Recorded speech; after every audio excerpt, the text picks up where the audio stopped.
নজর রাখবো পরবর্তী সংবাদে। শনিবার অল ত্রিপুরা জুডো অ্যাসোসিয়েশন কার্যকারী কমিটির একটি সভার আয়োজন করা হয়। গুরুত্বপূর্ণ অবশ্যই আজকের এই সভা আগরতলা নেতাজি চৌমুহনী স্থিত NSRCC জুডো কনফারেন্স হলে এদিনের এই বৈঠক আয়োজন করা হয় এবং আগামী দিনে জুডো অ্যাসোসিয়েশন খেলা নিয়ে কি ভাবে তারা এগোবেন সমস্ত বিষয় নিয়ে আলোচনা হয়েছে। কি রয়েছে বিস্তারিত শুনুন। নমস্কার। অ্যাকচুয়ালি আমাদের আজকের যে মিটিংটা হলো আমাদের রাজ্যভিত্তিক আসরের যে প্রস্তুতিমূলক মিটিং এবং আমাদের এই আসরের যে টোটাল বিষয়টা পরিকল্পনা নেওয়া, কবে হবে, কবে নাগাদ দিন তারিখ এগুলি নির্ধারণ করা। পাশাপাশি আমাদের সামনে আমাদের উত্তর পূর্ব ক্রীড়া ত্রিপুরাতে অনুষ্ঠিত হতে যাওয়ার সম্ভাবনা আগামী অক্টোবর মাসে। এটার জন্য আমরা একটু প্রস্তুতিমূলক পরিকল্পনা নেব, কীভাবে আমাদের ক্যাম্প হবে, কীভাবে আমরা নির্বাচন করব এবং এইসব বিভিন্ন বিষয় নিয়ে আজকে আমাদের এই মিটিং।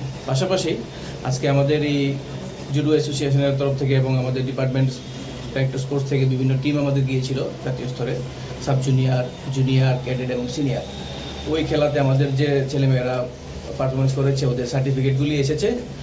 আজকের এই মিটিংয়ে আমরা ওদের কোচদের হাতে, যদিও প্লেয়াররা আজকে সবাই উপস্থিত থাকতে পারবে না, কিছু সংখ্যক এসেছে, আর বাকিরা আমরা ওদের ডিস্ট্রিক্ট সেক্রেটারি এবং আমাদের যে বিভিন্ন সেন্টারের কোচরা আছে ওদের হাতে আমরা ওই সার্টিফিকেটগুলি আজকে তুলে দেবো এই মিটিংয়ে।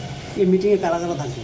এই মিটিংয়ে আমাদের এক্সিকিউটিভ বোর্ডের মেম্বাররা থাকবেন, পাশাপাশি আমাদের বিভিন্ন ডিস্ট্রিক্ট থেকে আগত সেক্রেটারি, ট্রেজারার ওনারা থাকছেন এবং আমাদের অন্যান্য কর্মকর্তারা থাকবেন।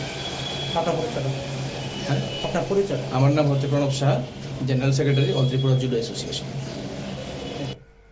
আপনারা শুনলেন অল ত্রিপুরা যুব অ্যাসোসিয়েশনের সাধারণ সম্পাদক প্রণব সাহার বক্তব্য এবং আজকের এই গুরুত্বপূর্ণ বৈঠকে একদিকে তারা আগামী দিনে যে খেলোয়াড়দের প্রস্তুত করতে কি ভাবে তারা প্রস্তুতি নেবেন সমস্ত বিষয় নিয়ে আলোচনা হয়েছে। অন্যদিকে বিগত দিনে খেলোয়াড়রা যে প্রতিযোগিতামূলক খেলায় অংশগ্রহণ করেছিলেন তাতে করে খেলোয়াড়দের আজকে শংসাপত্র তুলে দিয়েছেন অল ত্রিপুরা যুব অ্যাসোসিয়েশনের সাধারণ সম্পাদক। নিয়ে নিচ্ছি ছোট্ট একটি বিজ্ঞাপন বিরতির সঙ্গে থাকুন।